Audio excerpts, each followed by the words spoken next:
On our journey through the lands of the Bible, we found ourselves lingering in the old city of Jerusalem. Here, in this place that is so sacred to Jews, Christians, and Muslims, it is easy to imagine your way back to around 970 BC, when the Bible says the famous King Solomon reigned. Solomon became, in a sense, the very ideal of the Oriental emperor, as a sort of magnificent king. Under David and Solomon, the Israelites were able to amalgamate into a pretty powerful kingdom. Solomon seemed determined not to repeat the mistakes of his father, King David, and his brothers, whose lust and pride wreaked havoc on their kingdom.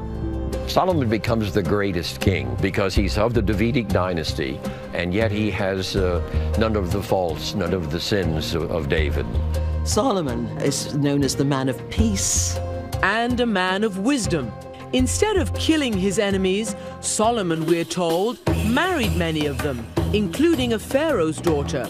In other instances, he disarmed them with his wit and his wisdom, like the famously beautiful Ethiopian Queen of Sheba. The Queen of Sheba went to see Prophet Solomon. In the Bible, the Queen of Sheba is drawn to Jerusalem for an audience with Solomon after hearing of his great wisdom. He treated her as an equal, and as an equal politician.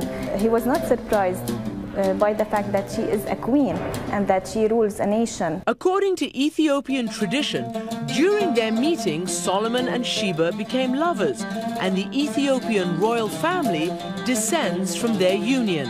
When the Quran gives you this example of such a powerful female ruler, this inspires me. This tells me that I have a place in the world of politics.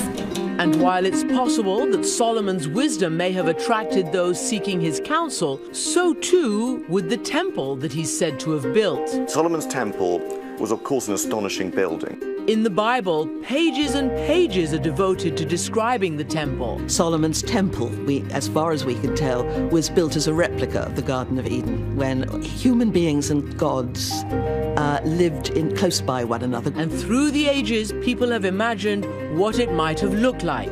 It's a very common human yearning to feel that God is here among us, and that in this abode we have built, that is where God dwells with us on earth. And the Bible says that Solomon placed the Ark of the Covenant at the center of the temple in the most sacred spot.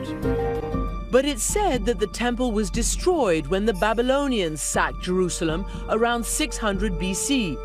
And ever since then, this is where many people believe that the great temple once stood, a mountaintop in the center of the walled old city. It is a storied place layered with spiritual meaning and now dominated by the Golden Dome and a Muslim mosque. But just a short walk away outside the city walls, a picture is emerging of the ancient and humble beginnings of Jerusalem, which the Bible says was founded by Solomon's father, David. The city of David was a rather small settlement, hardly can be termed as a city, most probably unfortified, but it was here somewhere. We met Doron Ben-Ami, an Israeli archaeologist who leads a team digging for evidence of the original city, which would have existed around 1000 BC. And it's got an interesting name. I mean, at least colloquially, we're calling it the parking lot dig. Yeah, it's hard to believe, but 5 years ago, cars used to park right above our heads here. And once we decided to go beneath the asphalt, immediately the earlier remains of Jerusalem start to appear. How much do we know about Solomon's temple, the first temple? Actually, we know nothing. If not the biblical account, we had absolutely no proof about the building itself. But they say they're getting closer. We know that from the 9th century on, just a bit after the time of Solomon, most of the things that are told in the Bible are historically correct, most of them.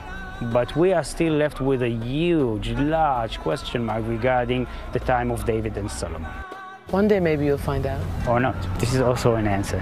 Today, Jews pray at the only wall that remains of the Second Temple that was built later and also destroyed. The idea of the First Temple was so powerful that for thousands of years, people of different faiths have considered that same spot sacred.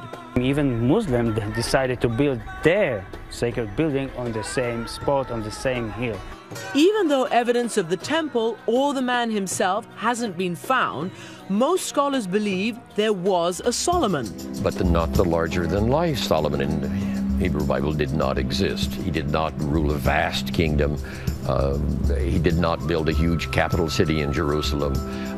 He was not a nationally or internationally known figure. Even though the wisdom of Solomon is legendary, it turns out, like his father, he had flaws too. His government is inflated. He runs it according to corvée, according to forced labor. He's marrying and marrying hundreds of wives and hundreds of concubines, who, as the Bible say, took his heart astray. The wives Solomon took to enhance ties with foreign kingdoms turned him to their idols and eventually corrupted his own relationship with God. And the story of Solomon's downfall is an interesting window into the religious practices of the early Israelites. People worshipped many gods. You could pick them up, you could see them, you could pray to them and expect that they would have effect. This wasn't the Judaism that we know today. Archaeologists have found evidence that the Israelites worshipped idols before David and until the time of Jesus.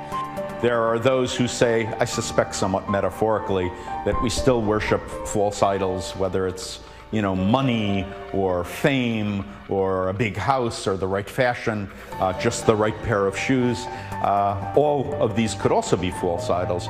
So it seems that despite Solomon's best efforts, he too was a disappointment.